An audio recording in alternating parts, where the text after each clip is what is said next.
என்னுடைய பேர் தான் வெளுத்தாம்பாள்.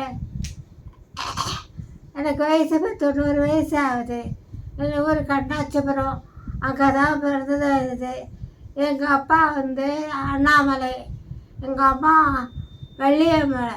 எங்கள் அப்பா வந்து தர்மகர்த்தா கோயிலுக்கு ரொம்ப இதுவாக இருந்திருக்காரு. கோயில் தர்மகர்த்தா பொருள்லாம் கோயிலுக்கு கொடுத்துருவார். அவ்வளோதான். அப்புறம் என்ன அம்மா அம்மா அப்போ அம்மா எங்கள் அம்மா தான் வள்ளியம்மாள் இருப்பது. எங்கள் அம்மா அவங்க சும்மா குடும்ப ஊருக்கு செய்கிறவங்க தான். குடும்பத்தில் வீட்டில் செய்வாங்க. ஆனால் கொஞ்சம் நல்ல திறமைசாலி. படிக்கலைன்னா கூட மற்ற வீட்டு வேலைலாம் செய்வாங்க. கெட்டிக்காரத்தனமாக இருந்தாங்க. அவங்களுக்கு நாங்கள் 3 பொண்ணு, நான் 3ஆவது பொண்ணு. அப்படி வச்சுட்டு அதெல்லாம் வந்தாங்க. அவ்வளோதான். அப்புறம்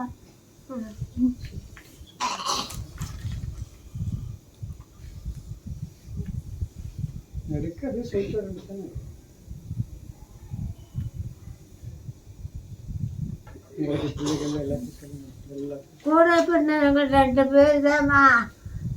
நான் 3 பேர், 3 பெண்கள் என் அம்மாவுக்கு. நான் கடைசி பொண்ணு. 2 பெண்ணில் மீனாட்சி, வேண்டாமதம்.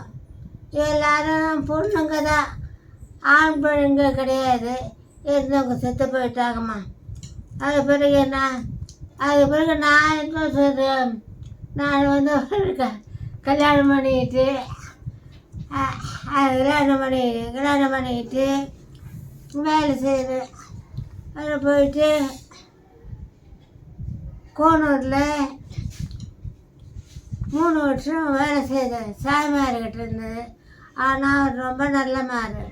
இருந்தாலும் அவர் வேலை செய்தாலும் இவருக்கு பிடிக்கல. இந்த ஜோலார்பேட்டில் இவருக்கு தம்பி கணேசன் இருந்தார். அவர் அங்கே வர சொன்னார். சரி சொல்லிட்டு அங்கே போயிட்டு அங்கே ஜோலார்பேட்டை அவர் இருக்கிறது. அவர் இருந்த வெள்ளைக்கோட்டை. ஐயோ, வெள்ளைக்கோட்டையில் அவர் தான் ஹெட்மான். பெரிய ஸ்கூலு. அந்த ஸ்கூலில் அங்கே எப்படின்னு கேட்டால், அதே பக்கத்தில் நாங்கள் ஸ்கூலில் தனியார் பள்ளியில் போய் ஸ்கூலில் வேலை செய்கிறேன். ரொம்ப சந்தோஷமாக இருந்தேன் நானும் எங்கள் நாத்தனார்.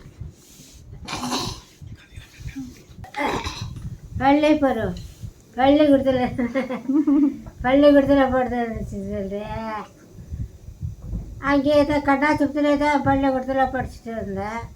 அது அங்கே கட்டாச்சபத்தில் என்னன்னு கேட்டால், எங்கள் குடும்பத்தில் பெண்களே படிக்க வைக்கிறது இல்லை.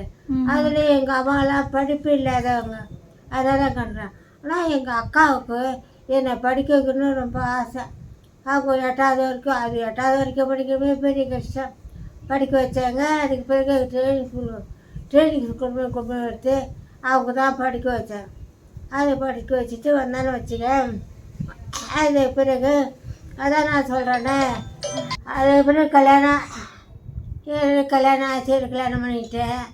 அதுக்கு பிறகு 3 வருஷம் நான் கோனூரில் சாமியார் தனியார் பள்ளி அவரோட பிடிச்ச நல்லா தான் இருந்தது.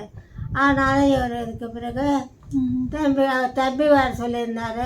சரி அங்கே போய் செய்யலாம் அப்படின்ட்டு